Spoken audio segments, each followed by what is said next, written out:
The doctor who sold actor Matthew Perry ketamine before his 2023 overdose death was sentenced to 2.5 years in federal prison on Wednesday. The 54-year-old actor, who is most known for playing Chandler Bing on the sitcom Friends, died in October 2023 after he was found unresponsive in his hot tub.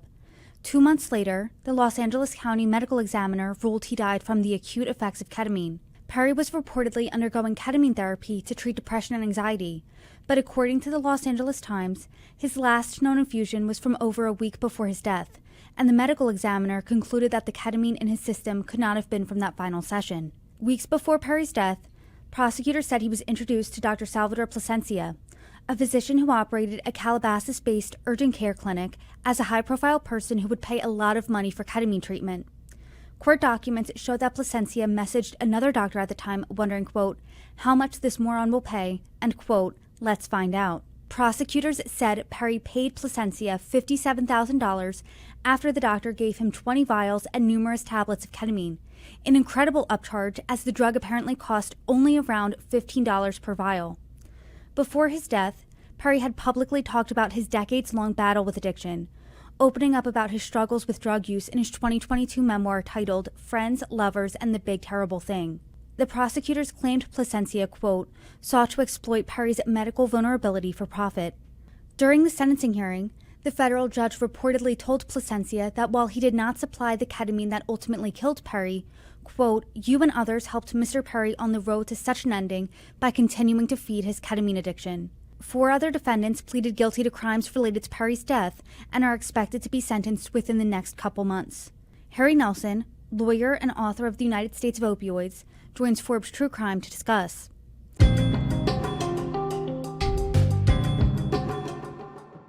Hi, everybody. I'm Brittany Lewis, a breaking news reporter here at Forbes.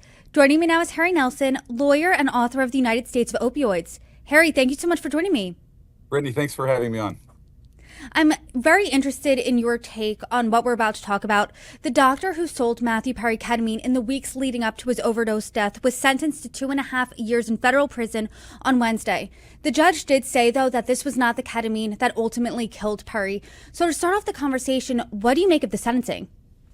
You know, it's a significant sentence. Anytime a doctor who treated a patient is basically pleading guilty to drug trafficking and getting 30 months in federal prison, it's a pretty serious case. It's clearly a case where the Department of Justice wanted to send a strong message about ketamine and about the misuse and the way that medical practice essentially devolved into effectively criminal drug trafficking.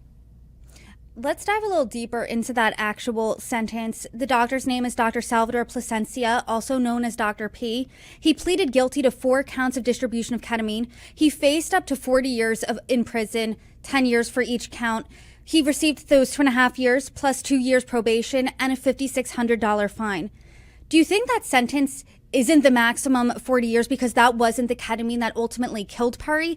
A, and B, do you think that fine is small because he charged Perry tens of thousands of dollars for the ketamine?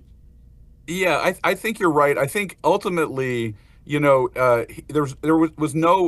not sort of the last straw. He wasn't in the causal chain that led to Perry's death. It was really the second to last source.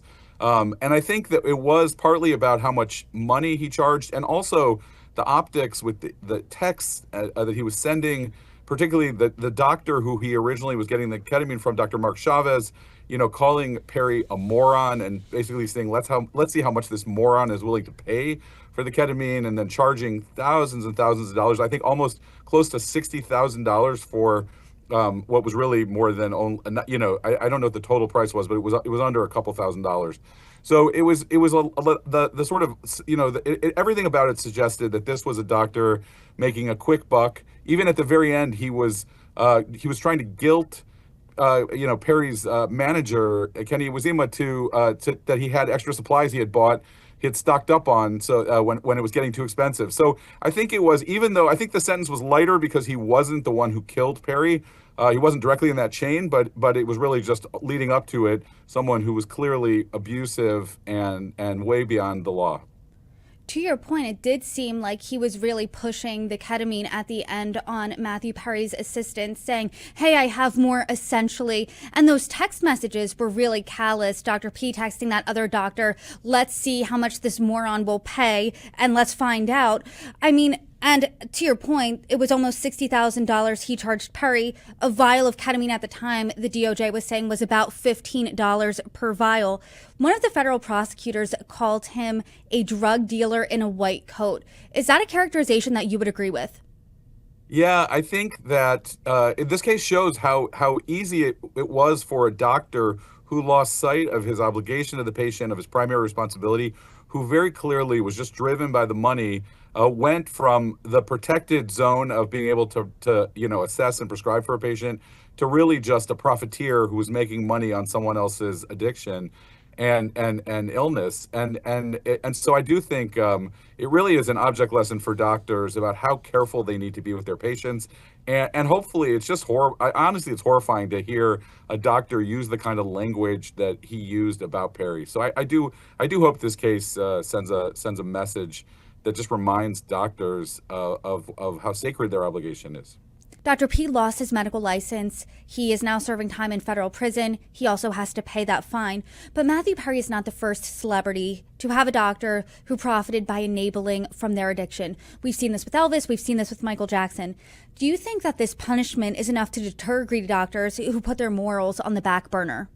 I think it's complicated. I do think this case is going to have long-lasting ramifications. I've been involved in a number of these cases, candidly, frankly, from the doctors, and I actually have spoken to doctors who prescribed and treated Perry earlier and cut him off. And I do think that for many doctors, particularly being in Southern California, but you see that celebrities, we see this also, by the way, with professional athletes, it's very tempting. There's this sort of seduction that happens where you start thinking the rules don't apply, and you're in a culture, we live in a culture, a celebrity culture, where often people think that celebrities are entitled to different treatment, and that can be confusing for doctors. And as you're saying, it ties into this opportunity not only to be close to the rich and famous, but also to make a lot of money in doing so. And I do think the profit motive, I've worked with thousands of doctors in my career, and the overwhelming majority are people who the money comes second, patient care comes first. But unfortunately, there's like every profession, like every kind of person, doctors are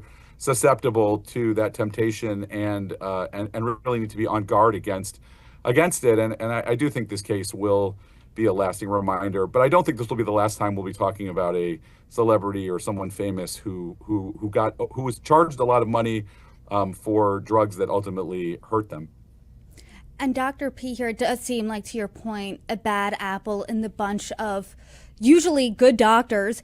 But during the sentencing, the judge reportedly said that while he didn't give the ketamine that ultimately killed Perry, quote, you and others helped Mr. Perry on the road to such an ending by continuing to feed his ketamine addiction.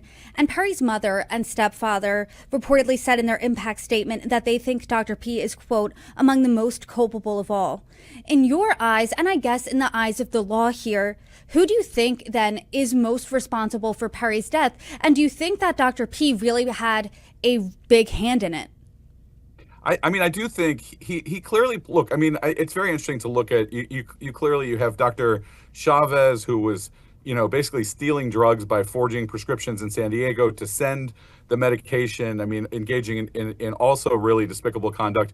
You have Kenny Wazima, who was hired to be Perry's live-in manager and was supposed to be the person taking care of him and making sure he was okay.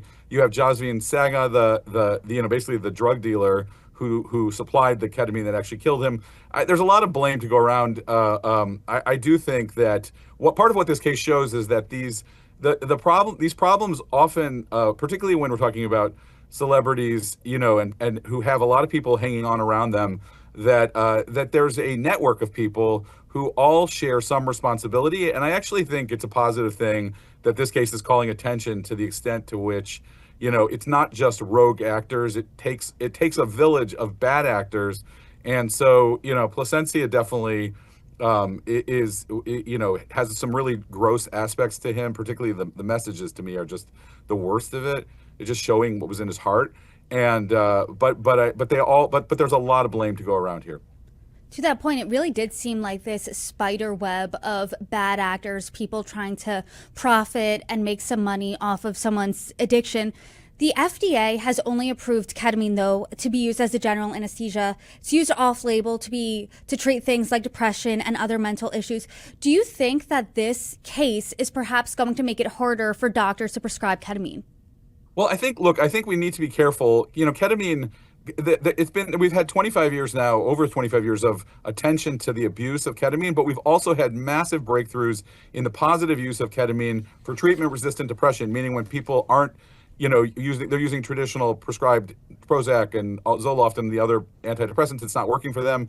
We have people with post-traumatic stress disorder, PTSD, and ketamine is a breakthrough for them. And I know lots of legitimate providers who are being careful with it. But like the problem with ketamine is the same as we see with ADHD medications and with opioids, which is that people want their hands on them because they make them feel better, right? We even had Perry basically sending messages and saying to people that he needed ketamine just to feel normal and pushing for it. So I think we have to be careful. My hope is that this case will warn off the people who are trying to make a quick buck by creating easy access to ketamine, but not do damage to the strides that have been made and people whose lives have been changed who really needed it because other, traditional antidepressants weren't working for them.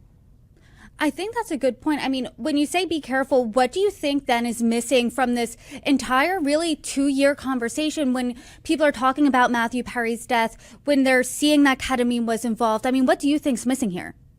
But, one thing I would like to see is for professional organizations, for physicians to really set up clear protocols for what the diagnosis needs to look like, for what's appropriate administration. I've worked with many, many doctors around ketamine who are honestly confused about how long they can continue to give it to a patient, whether patients can use it, remote from the doctor, like whether they need to have a health professional, a nurse or a doctor present, or whether someone can watch them, could they do it? Could it be done by telemedicine? And I really think the physicians, the problem is if the physician organizations don't set clear standards and you have a gray area, then law enforcement steps in. Usually it's state medical boards, but in this case, obviously in the extreme case where we have a tragedy, it's going to be criminal law enforcement and federal prosecutors. And so I think I would like to see the profession really address what's a safe usage and put out clear standards that would make life easier for both doctors and patients. As you and I have talked about, this really seemed to be this web of bad actors who were all greedy and profited off of someone else's addiction. And Dr. P was the first of 5 defendants who pleaded guilty to charges in connection to Perry's death to be sentenced. And the others pleaded guilty to various federal drug charges. And the defendant who faces the most jail time is someone who has the nickname the Ketamine Queen.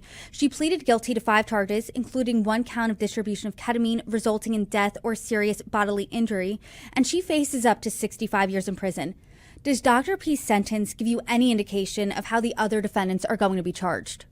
Yeah, I think it's probably. I would expect that we're going to see a similar sentence for Mark Chavez, for Mark Chavez, the other doctor, and I think that Eric Fleming, who was kind of a courier, is going to also receive a fairly low sentence. I do think, Jasmine Sangva, as her nickname suggests, the Ketamine Queen, was really proud of her drug dealer role.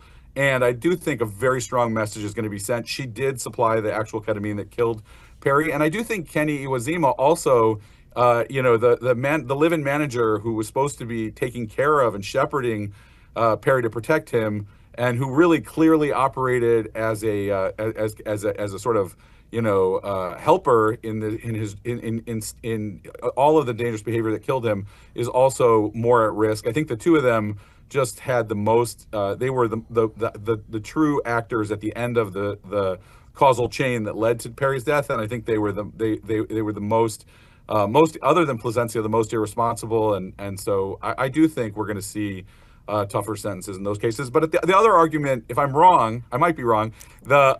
We've seen that doctors are typically held to a higher responsibility. So maybe even though their conduct was worse, the fact that they weren't licensed health professionals might give them a little bit of a break in the eyes of the court. Well, as we see these other sentences being handed down, I hope you can come back on and react and see if you were, I mean, you gave both sides of the coin here, so you were probably right on either one. So I'm excited to continue the conversation further. Harry Nelson, thank you so much for joining me. You're welcome back anytime. Brittany, thanks. It was a pleasure.